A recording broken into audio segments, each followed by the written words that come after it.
Olá! A gente aqui hoje no nosso Cláudia Responde, onde a gente vai trazer um tema muito interessante. A gente vai falar sobre birra, um assunto muito discutido em várias instâncias, principalmente na angústia dos pais em relação ao que é a birra. A gente vai falar um pouco sobre isso aqui, porque ela, na verdade, detona e começa uma série de questões em relação ao comportamento das crianças. Você está aqui comigo, com Cláudia Pedralcena, no nosso canal. A gente treina você a ter um filho obediente. Olha só, a questão do filho obediente muitas vezes começa por aí. Eu já falei para vocês, né? Eu acho importante a gente retomar alguns pontos que a gente já fez aqui em outros vídeos. E sobre o desenvolvimento, a gente fala sobre a necessidade de compreendermos e conhecermos a etapa de desenvolvimento das crianças. Quando a gente fala em desenvolvimento, a gente tem as etapas de saúde, a gente tem as etapas do desenvolvimento, temos etapas da cognição e temos também toda a parte de organicidade da criança. São várias coisas, é um sistema, sempre. Tenham isso na sua cabeça. A criança, nós, somos um sistema e a gente depende um do outro para que a gente possa evoluir e a gente possa chegar onde a gente chega normalmente. Então vamos lá. A criança de 0 a 2 anos, ela é uma criança que, segundo o Piaget, é uma criança que está iniciando o seu processo de desenvolvimento da motricidade. Então a gente chama isso de uma etapa reflexa, que termina quando a criança fecha 2 anos e está andando em seu domínio. Ela já tem um equilíbrio satisfatório, ela já começa a ter um controle melhor do corpo, ela já usa o corpo não só para se movimentar, mas também para já fazer algumas artes. Ela já tem uma noção melhor desse corpinho, embora a cabeça ainda esteja um pouco maior do que o corpo. Até então há um desequilíbrio. Aos 2 anos elas começam então a se apresentar mais harmoniosa. Esse é o desenvolvimento da criança. Vamos lá. Dentro de todo esse aspecto, hoje a gente tem influências diversas ao redor da criança. E muitas influências e muitos estímulos. A gente tem as telas, a gente tem a escola, a gente tem a família, a gente tem parque, cinema, a gente tem um inúmero de brinquedos de todos os tipos e tamanhos, inteligentes, bonecos que falam, nenhum brinquedo fala sozinho ou faz sozinho. Todos são, lógicos, articulados pela família, pela babá, pela professora. A gente usa como instrumento. Então, tem brinquedos que fazem zoadas, brinquedos que trazem aspectos sonoros e também todo o aspecto sensorial, que são definitivamente bons para a criança. Enfim, a gente tem uma infinidade de estímulos para a criança. Sejam visuais, sejam motores, sejam auditivos, né, sensoriais, etc. Ok. Tudo isso leva a gente a ter uma espécie de precipitação ou uma precocização do desenvolvimento da criança. Porque o que eu vou falar, em média, no desenvolvimento infantil ou, historicamente falando, cientificamente falando, começaria aos 3 anos. Mas vamos colocar uma faixa de 2 aos 3 anos, quando a criança começa a perceber o mundo circundante de uma forma diferenciada. Por conta de todos esses estímulos, é evidentemente que a criança apresenta um interesse maior pela vida e pelo mundo. E ela não sabe como pedir isso, ela só sabe que ela quer aquilo. E como ela não sabe o que ela quer, o que ela faz? Ela vai usar o recurso mais prático que ela tem: chorar. Porque até então, quando ela chorou a primeira vez para conseguir o que ela sentia que era fome e não sabia, ela chorou e conseguiu. Esse registro está aqui, está memorizado na cabeça da criança. Ela percebeu que nas maiores dores de fome que ela sentiu, quando ela chorou, ela foi saciada. Então, isso é um registro que é feito a partir do momento que a criança nasce. Como se desenvolve isso, então, para chegar na birra? Exatamente por esse caminho que a criança vai usar para conseguir o que ela quer, seja lá o que for. Eu vou parar para fazer uma pausa para dizer para vocês que existem direitos. E a criança, ela está plenamente dentro dos seus direitos quando ela quer conseguir alguma coisa. Como a gente. Quando a gente quer algo, a gente procura estratégias, a gente até trava guerras, a gente tem lutas diárias até conseguir o que a gente quer. Muitas vezes, as nossas guerras só terminam quando a gente consegue o que a gente quer ou quando a gente se dá por derrotado.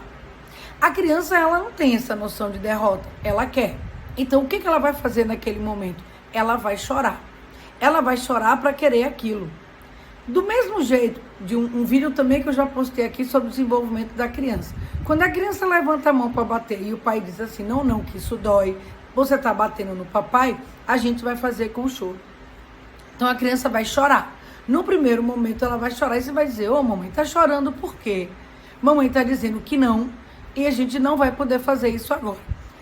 Não vai ficar por aí, porque ela começou a despertar para o mundo. Ela descobriu o mundo, descobriu as coisas boas que tem no mundo. E é claro, é lógico que ela vai querer batalhar por isso. Então ela vai ouvir, você vai dizer não, mamãe, e aí ela vai chorar mais ainda. Ela vai chorar ao ponto de se jogar no chão ou de fazer alguma bobagem com o próprio corpo. Vai querer se jogar em alguma coisa, empurrar, cair no chão. Ela vai fazer algo para mostrar para a mãe o quanto ela quer aquilo. Não importa o que seja. Subir num muro, subir num sofá, uma comida que ela quer comer, um brinquedo que ela quer. Não importa o lugar que ela esteja, no shopping, na casa da avó, em casa, na escola. Ela está com a mãe. Ela não faz o primeiro com ninguém, a não ser com a mãe, como tudo na vida da criança. Imaginem que vocês têm uma porteira na porta de casa, como uma grande fazenda. E só sai daqui quando ela se abre o que você quer, o que a criança aprendeu. Então, nesse exato momento, a primeira birra, que pode ser em qualquer lugar, é com a mãe. E quando ela cai no chão, ela está decididamente gravando tudo que ela está fazendo, memorizando, como ela fez a primeira vez que chorou para comer, porque ela irá repetir se isso não for, nesse momento, significado para ela como sendo uma coisa que não é legal. Aí, gente, abrimos a porta. Estamos em pleno processo inicial da birra. Aí vocês vão perguntar, mas isso é uma crise? Não. Crise é um nome, uma denominação dada a uma situação que leva a um ponto X e que você explode numa crise. Você pode ter crise de enxaquecas, você pode ter crise de comportamentos, você pode ter um estouro por uma situação de estresse. São várias situações que podem levar a uma crise. Ela dá e passa. A birra, ela não é uma crise, ela é uma etapa do desenvolvimento da criança. As pessoas consideram o comportamento dos seus filhos, principalmente dos especiais, como se ele estivesse tendo uma crise, exatamente porque a maneira como a coisa se processa é similar. Mas a maneira de lidar com as duas coisas é diferente. Então vamos voltar para a nossa birra, para depois a gente falar da crise. Eu vou falar da crise também. Então vamos lá. Dentro de toda essa perspectiva da birra, o que a gente vai fazer? A gente vai significar para essa criança que aquilo não é legal. E quando ela se jogar no chão, que você fizer a coisa acontecer nesse nível, a criança, ela vai despontar, porque aquele momento é um momento de aprendizado. E você vai dizer, não, mamãe, não adianta você se jogar no chão, porque eu não vou lhe dar. Pare de chorar, porque mamãe não vai fazer isso. Se você quiser chorar, você vai chorar ou sozinho, ou nós vamos para casa, porque você está fazendo uma bobagem. Aquilo tem que ser barrado naquela hora.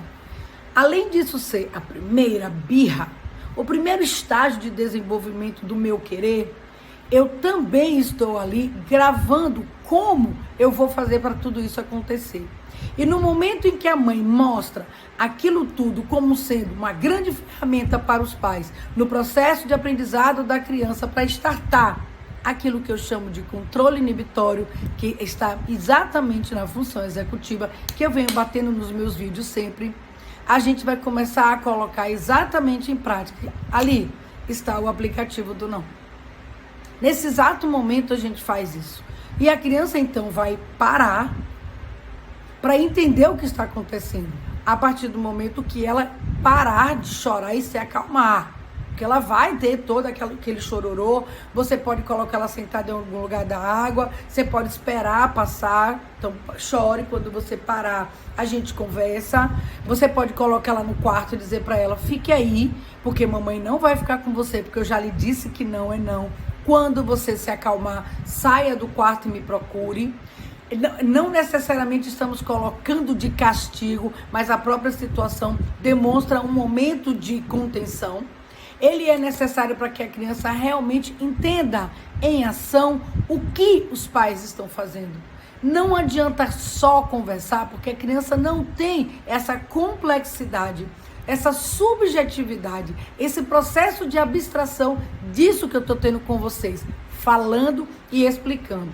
Nesse exato momento, o cérebro de vocês estão buscando cenas, atendendo a situações, revendo coisas que vocês já fizeram e que deram certo, que não continuaram.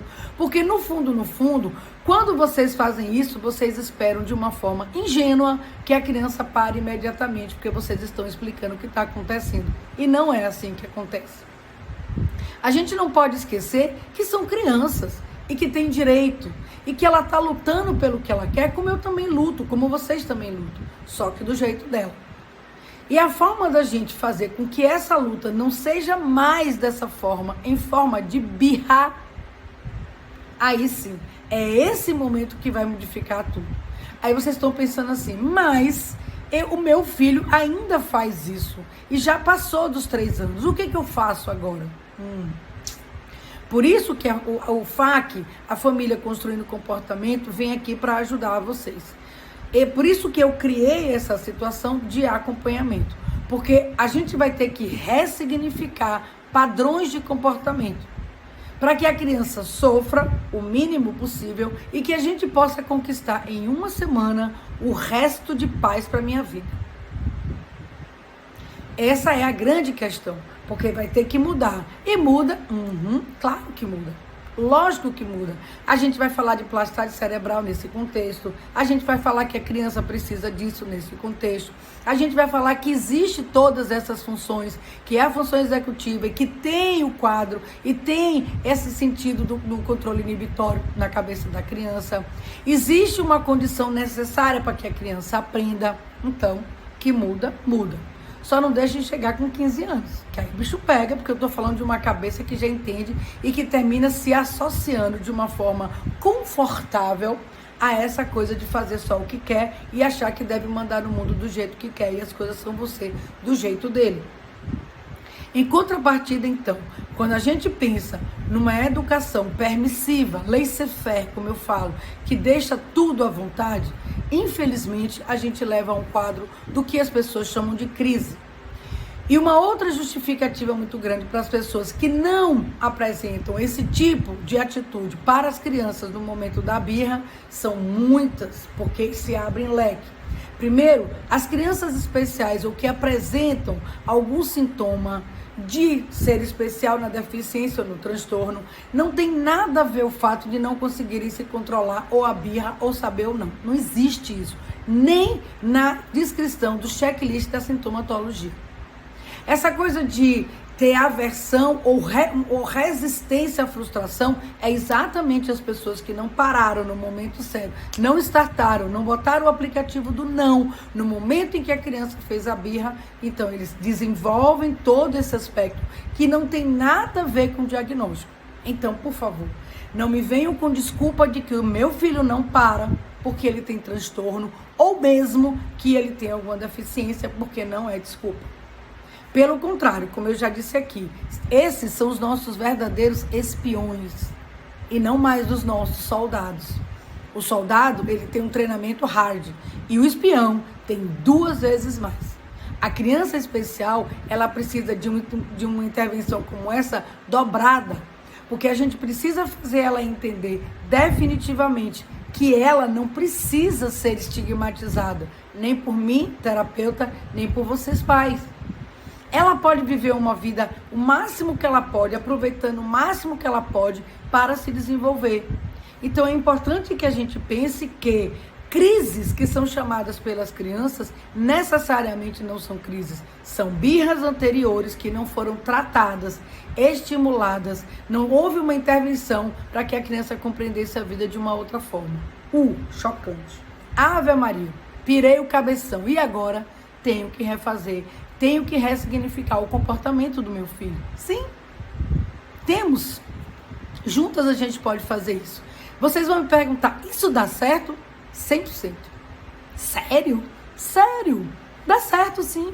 Eu não tô aqui porque eu comecei ontem, mas eu comecei há mais de 30 anos. E sempre acreditei que quando a criança chega para mim, eu preciso absolutamente trabalhar o comportamento dela para fazer as intervenções terapêuticas necessárias. Se ela não tem todo um aparato da função executiva pronta, não adianta insistir que a coisa não caminha. Ela não vai desenvolver porque ela não tem o aparato já precocemente desenvolvido da função executiva, que não tem sintomatologia escrita no checklist, nem de transtornos, nem de deficiências, porque precisam ser estimuladas, às vezes, desse tamanho, como desse tamanho, para que a criança realmente starte esse processo. Tenho dito, nossa, vão gerar uma série de dúvidas na cabeça de vocês. Mas, na verdade, vamos agir. Antes, logo no início. Outra coisa também muito séria é de que se as mães que abrem mão de agir nesse momento, efetivamente, na hora da crise, para diminuir, minimizar ou mesmo cortar a crise de birra, a gente tem problemas, sim, lá na frente de crianças que apresentam aspectos patológicos e que não necessariamente têm transtorno ou deficiência, mas apresentam um desempenho abaixo da média porque não tem um controle inibitório. A gente pode chamar eles de deficientes fabricados, porque a ausência de controle ou mesmo de estímulo e de aplicação da função executiva dá uma mudança considerável e sintomatológica no comportamento da criança. Então vamos ter cuidado em não deixar que os nossos filhos cresçam com a ideia de que a maneira de lutar por aquilo que eu quero é caindo no chão e fazendo escândalo, gritando ou chegando a ser agressivo com pai e com mãe, não respeitando todo o meio social por causa de meu filho está chorando, dê o que ele quer. Isso não resolve o problema. Criam crianças insatisfeitas, tristes e se sentindo desamadas porque não tem o olhar de cuidado dos pais em dizer não, mamãe não quer e eu não vou deixar você fazer. Ao passo que, ao contrário disso, dá e tira o olhar, criando na criança um sentimento de rejeição. É triste, mas infelizmente é verdade. Eu reuni aqui várias situações. Muitas das crianças que apresentam, inclusive, transtorno opositor desafiador, nem sempre é o transtorno, mas é muitas vezes, o nível de permissividade tão alto que a criança não consegue parar. Ela transforma em raiva esse sentido de rejeição que ela sente. Uma coisa muito importante para que eu vou dizer para vocês. As crianças que apresentam transtorno, deficiência, dificuldade de modo geral, são trazidas para o terapeuta no intuito da gente simplesmente mudar ou melhorar o quadro da criança. Se então ela é trazida para mim e a mãe fica justificando o tempo inteiro o comportamento dela como sendo do transtorno, a pergunta que fica no ar: por que vocês levam a criança para o terapeuta? O que vocês querem de fato?